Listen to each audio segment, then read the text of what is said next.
Good morning, everyone. Today, our topic of discussion is benign renal masses. I am Dr. C. Vasan, resident urology. Uh, we will discuss about the diagnosis of renal masses and about AML and oncocytoma. Uh, Benign renal masses include renal cyst, papillary adenoma of kidney, metanephric adenoma, oncocytoma, angiomyolipoma, and cystic nephroma, leiomyoma. First of all, we discuss about renal cyst. Most common benign renal lesion, 70% of asymptomatic renal masses. These are maybe solitary or multiple, unilateral or bilateral. Risk factors includes age, male gender, hypertension, renal insufficiency. They may be sporadic or associated with familial syndrome, adult polycystic kidney disease.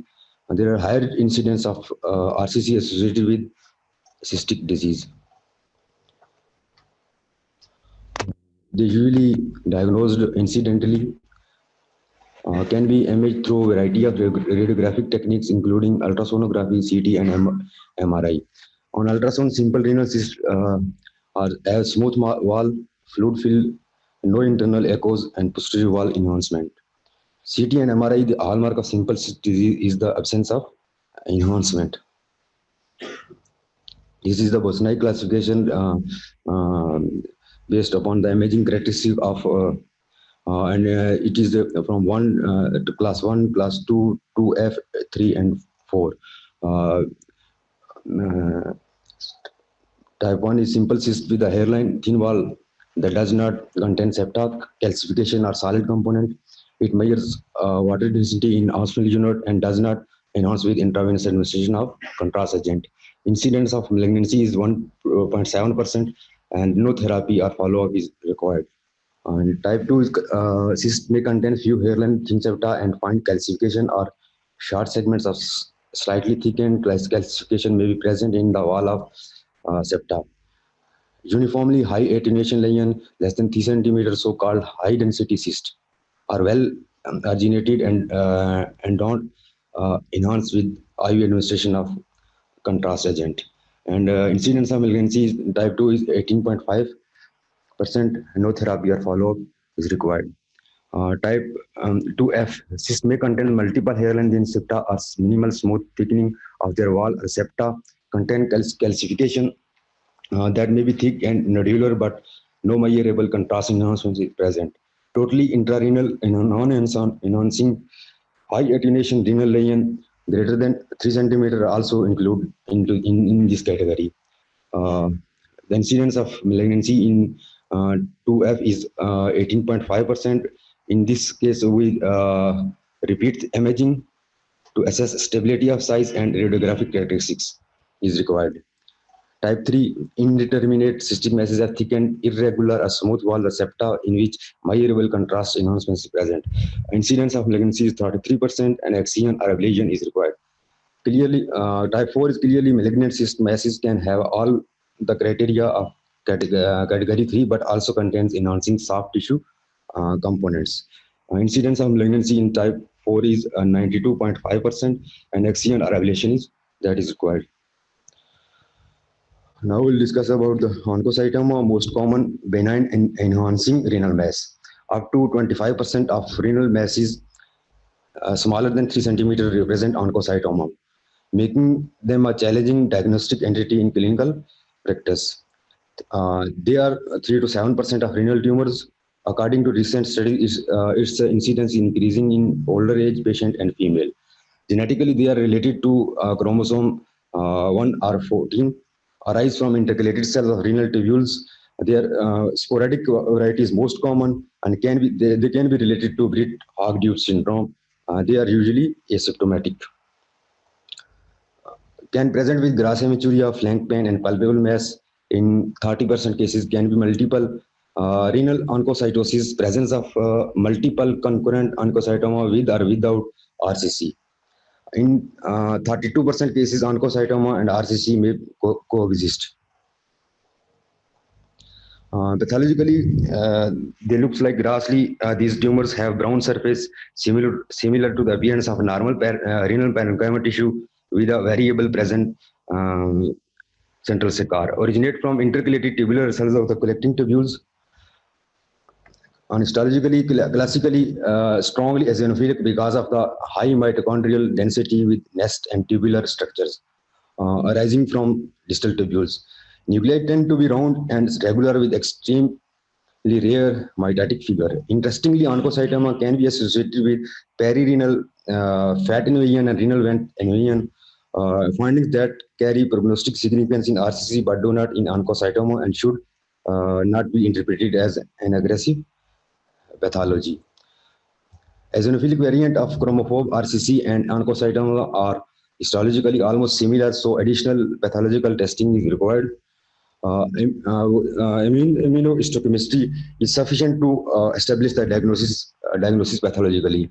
However, when morphological variants are seen, presence of papillary structure or compacted nested architecture, it is recommended to use immunohistochemistry to differentiate oncocytoma from malignant tumors. In cases in which the diagnostic dilemma is between chromophobe and oncocytoma, cytokeratin CK7 can be useful. CK7 is not positive in oncocytoma, whereas chromophobe RCC tends to be diffusely positive. For albumin in 100% RCC and 47% of oncocytoma. Radiologically definitive diagnosis of oncocytoma is typically post-operative. Uh, Hypervascularity and central scar on axial imaging can suggest oncocytoma as the diagnosis. However, these alone are insufficient for definitive diagnosis.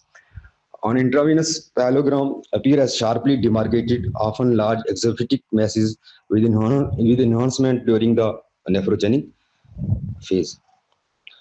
On ultrasound demonstrate as well circumscribed with echogenicity similar to the rest of the kidney. Occasionally a central scar may be visible. On CT scan tend to be large, well-demarcated tumors at presentation, non-contrast CT. Uh, if less than 3 centimeter, homogeneous attenuation. If more than 3 centimeter, heterogeneous attenuation. Perinephric fat staining may be present due to edema. Calcification may be present.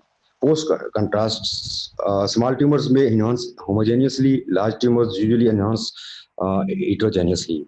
Central stellate non-enhancing scar is seen in approximately a third of cases. Renal vein thrombosis may be present, but tumor thrombosis absent. This is the picture of oncocytoma on left kidney. On MRI, typical signal characteristics include T1 hypointense compared to renal cortex, T2 hyperintense compared to renal cortex may demonstrate hypointense central stellate scar. T1C plus gadolinium usually demonstrate homogeneous enhancement. On angiography may demonstrate a spoke wheel pattern of peripheral circumferential vessels penetrating towards the center of the lesion, which again, although characteristic of oncocytoma, may also be seen in RCC. Microorganisms have usually been reported in oncocytoma. Prognosis and treatment of oncocytoma, they usually have excellent prognosis. Since 20 to 45% small renal mass is found to be benign, active surveillance is needed. In most cases, observation is required, especially in older and sick patient. Younger asymptomatic patient treatment is by surgical resection. Due to benign nature of this tumor and low recurrence, nephron sparing surgery is indicated. Frozen section analysis can't differentiate between RCC and oncocytoma, so it is not really recommended. So any oncocytoma, as we go through this topic, we come to know that radiologically it is very difficult to differentiate RCC with oncocytoma. The few characteristic finding like central scar, and it's not present always in every case. It's around 1/3 of cases. It's basically diagnosed on histopathological basis. One of the variant like eosinophilic chromophobe RCC also mimic the similar findings, but on immunohistochemistry we can differentiate by cytokeratin, oncocytoma, and RCC. proceed. Angiomyolipoma. This is the benign renal entity composed of variable amounts of three main components: blood vessels, spindle cells, and adipose tissue. Epidemiological study estimates the prevalence of 0.13% in the general population and with female predisposition. More common in fourth and fifth decade of life. We classify AML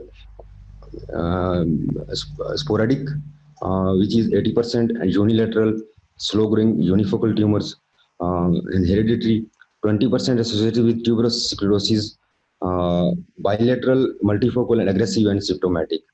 On histological basis, they are typical, atypical. Atypical with epithelioid component have malignant potential. Pathologically, on grass examination, tumors are well circumscribed with the tan, pink, or yellow surface, depending on the fat content.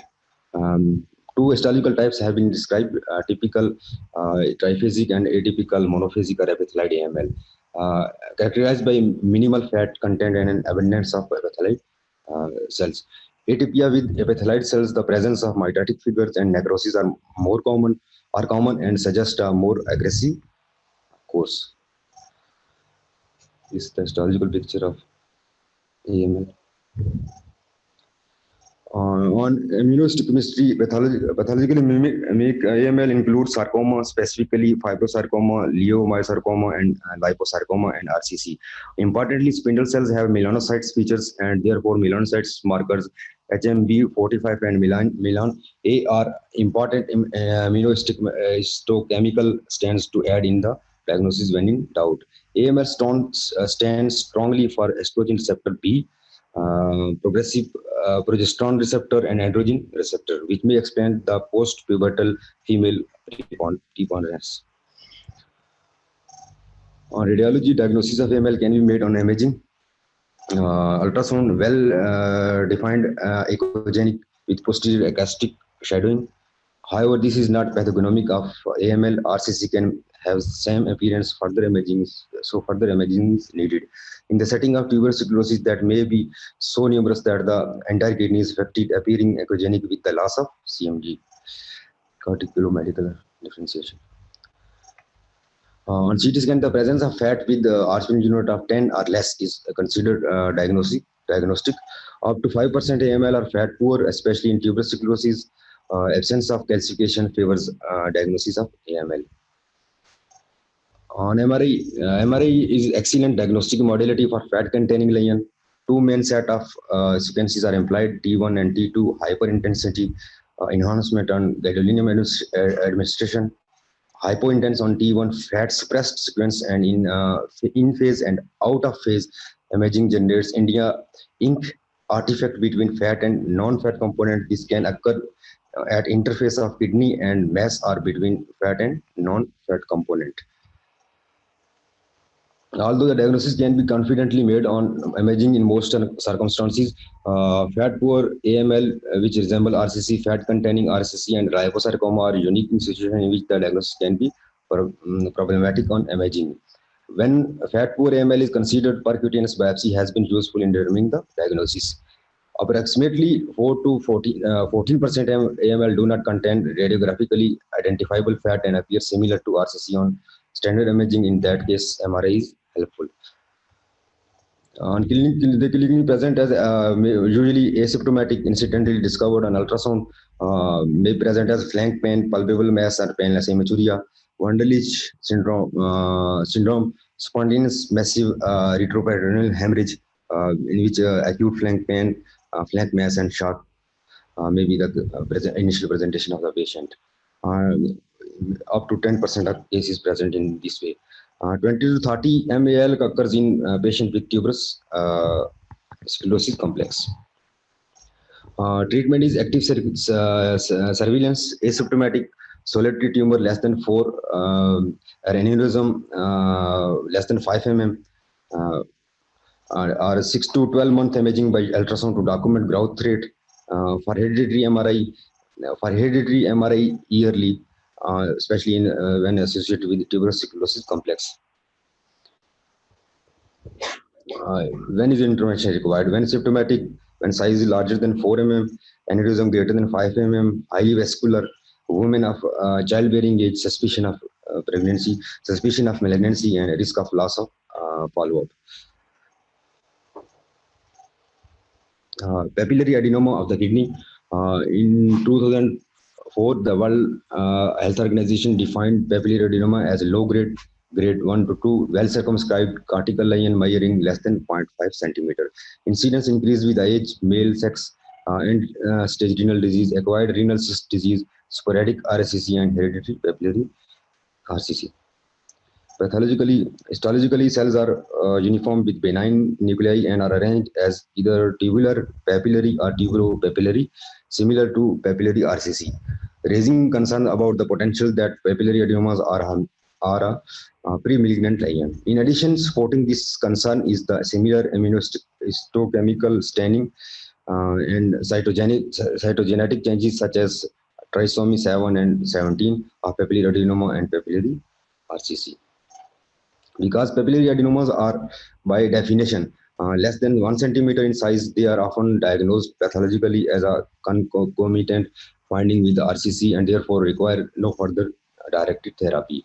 Although diagnosis of papillary adenoma as a benign entity remains controversial, thus changing a paradigm of active surveillance for small renal masses certainly supports observation of these small lesions when papillary adenoma is considered.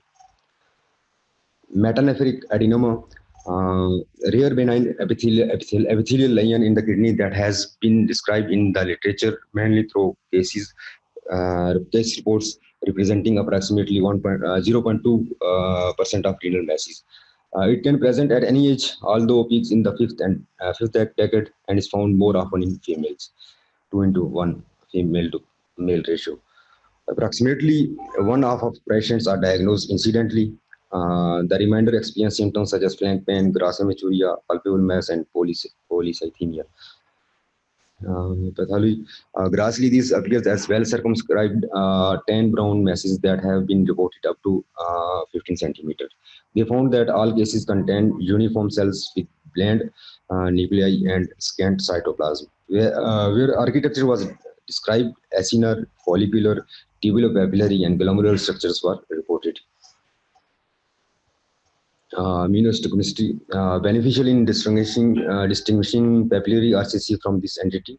Stain positive are Williams tumor protein VT1 and CD57 and negative for methyl acyl coenzyme racemase, whereas papillary RCC stands oppositely.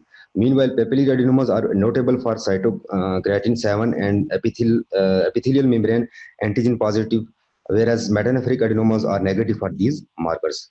Together, the description of histology and immunohistochemical methods to differentiate metanephric adenoma from alternative diagnosis may suggest a role for renal biopsy when suspicion is high for such a benign entity. On CT, these masses may appear hypovascular with minimal enhancement and calcification, show progressive but lower enhancement at each phase of contrast enhanced CT.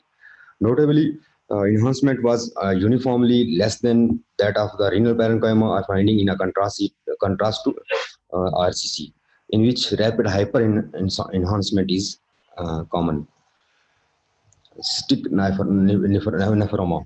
Cystic nephroma is a rare benign tumor that occurs in youth, boys predominantly 2 to 3 years of age, and adults, female predominantly 4th and 5th decade.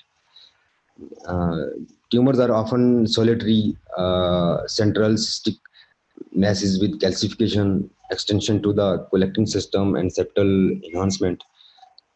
Given this appearance in children, cystic nephroma is difficult to distinguish from Williams tumor and is often diagnosed after surgical resection. On histology,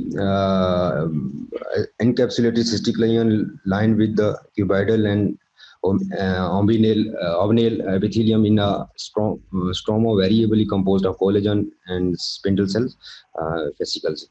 Immunohistochemical stains are notable for cytokeratin positivity in the epithelium, which stromal elements stands for CD10 and inhibin, estrogen, and progesterone. The key finding that differentiates cystic nephroma from the Williams tumor is the lack of plastimal and embryonal elements in the rejected tissue.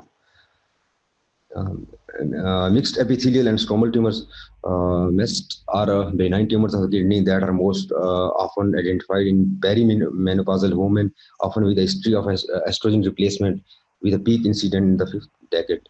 In men, this have been reported after long-term hormonal deprivation for prostate cancer. Importantly, malignant transformation has been observed in primary lion. These transformations are observed in the stromal elements with sarcomatide features, and poor clinical outcomes are expected. On radiology, mass often appear as complex cyst mass such as Bosniak 3 and 4 lion, similar to RCC. Grassley tumors are identified with a mean size of 6 centimeter and are encapsulated with the solid and cystic components that often extend into the renal pelvis. On microscopic evaluation, there are cystic components variably lined with the cuboidal and columnar epithelium, although urothelium can be seen as well. Interspersed in a stroma of spindle cells, smooth muscles, fascicles, and collagen bands. On immunohistochemical staining reveals estrogen and progesterone positivity in the stromal elements, along with mesenchymal markers such as vimentin, CD34, and desmin. Meanwhile, the epithelial components will stand positive for cytokeratin 7. Leiomyoma. Leiomyoma is the rare renal tumor of smooth muscle differentiation. These tumors can arise anywhere in the urinary tract. The bladder is the most common site. Within the kidney, multiple sites have been described. However, the renal capsule is the most often described location. They are found more often in women, 2:1 predominance, and accounts for 0.29% of primary renal mass. Arise from the capsule. Radiographically, they appear as well exophytic mass that are hyperdense or on non-contrast CT with hypo enhancement on intravenous contrast administration. Although this enhancement is less than that observed with the traditional clear cell RCC, chromophobe RCC tends to have a hypo enhancement similar to leiomyomas, making the radiological diagnosis difficult. On grass examination, these tumors appear well circumscribed and firm. Tumors can range in size and may have associated calcification and focal cystic degeneration. Microscopic examination demonstrates spindle cells that form intersecting fascicles without evidence of hypercellularity, pleomorphism, mitotic figures, or necrosis. On immunohistochemical staining, it's notable for vimentin and smooth muscle markers, desmin and calcium. Interestingly, leiomyoma can stands for HMB 445 because AML is on the differential for leiomyoma. The key factor differentiating these entities include the absence of Milan A staining and absence of adiposity in the leiomyoma.